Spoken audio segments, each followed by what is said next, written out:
Hi there, it's Nicole Lewis-Keeber, founder of Nicole Lewis-Keeber Coaching, and I hope that you can hear me. I am coming to you live from my phone at the Arlo Hotel in New York, and I didn't get to check in. I was kind of hoping I could. I've got things to do. So I promised myself I would do this Facebook Live today because it's in the series of the 21 not so random things you should know about making your first seven figures.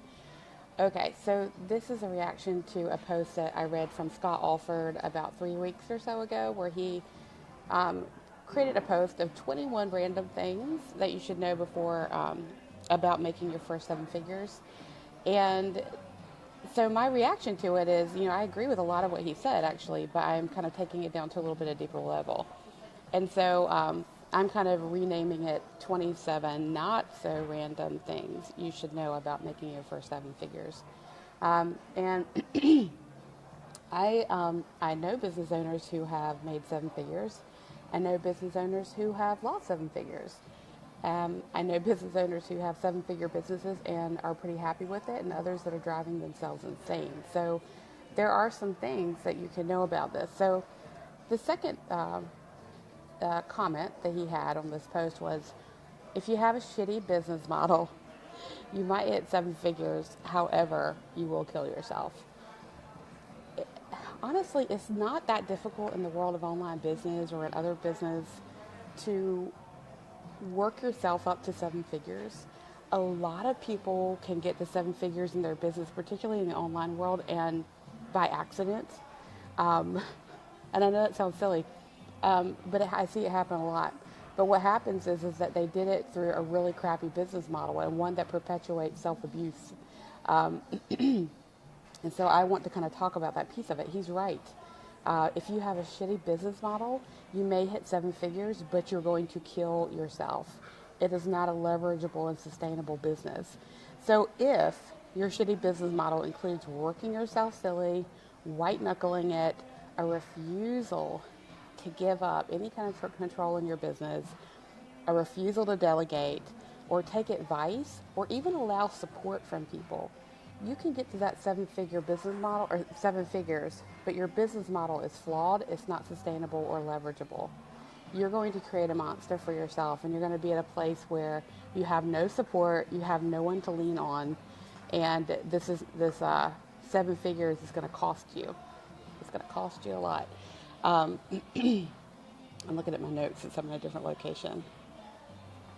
So what I see clients doing around this is that they create an abusive business model by not leaning on people, creating support, having systems in place, waiting till the last minute to do everything because they need excitement in order to get something done. That just blows your adrenals out. I mean, come on, you find another way to do this. So what they do is they create, through this, shitty business model, they create a business that is abusive and a way of being in their business that is very disempowering. And so I don't want that for you. So I want you to think about that. Seven figures is great, but if you kill yourself to get there and create an unsustainable business model, or as Scott said, a shitty business model, what did you really get? You got something that you don't know how to sustain emotionally, systematically, and so all you have is a bunch of anxiety. So I want you to think about that. If maybe you're not at seven figures, maybe you haven't created your first seven figures. I haven't. But if you're at that point in your business where you're starting to feel burnt out and the money that you're bringing in seems good, but you just don't know really how you can keep this going, or you find yourself in patterns of behavior around your business where you should be doing things to make your life easier and to delegate, and you still kind of can't help yourself, that you get off on that adrenaline or that feeling of hyper arousal around things is what motivates you. But then you spend weeks in bed or with the lights out because you have burnt yourself out. That boom or bust in your business, that way of being is not sustainable, my friend. It just isn't. So look at your business model.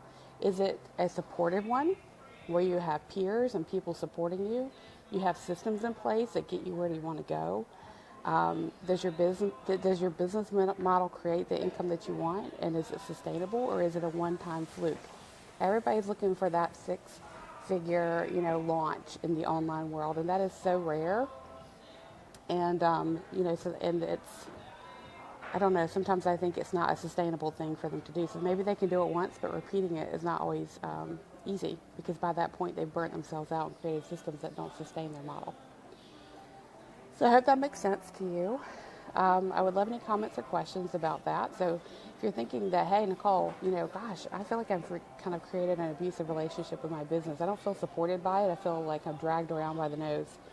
Or if you're curious about the fact as to, whether your relationship with your business is healthy and perhaps why it might be feeling disempowering, I want you to go to my website, which is nicole.lewis-keeber.com. And I want you to download that business relationship self-assessment. It's a workbook.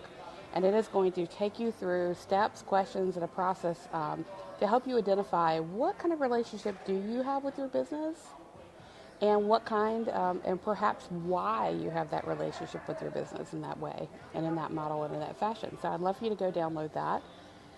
Any comments or questions about my reaction to Scott's post? If you have a shitty business model, you might hit 7 figures. However, you're going to kill yourself. Business model, the way of being in your business, is so important to sustainable growth and not finding yourself in a burn it down and build it up type of situation. Okay, so I don't see any comments or questions. I know it's a weird time of day.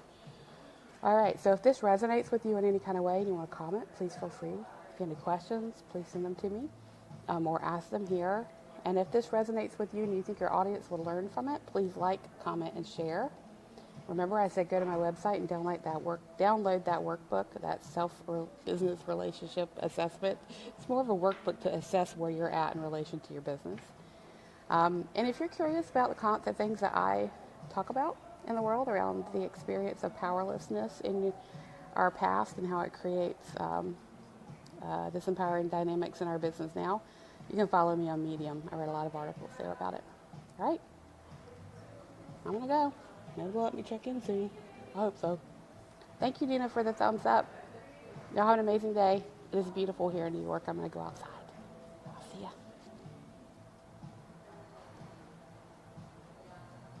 If I can finish this.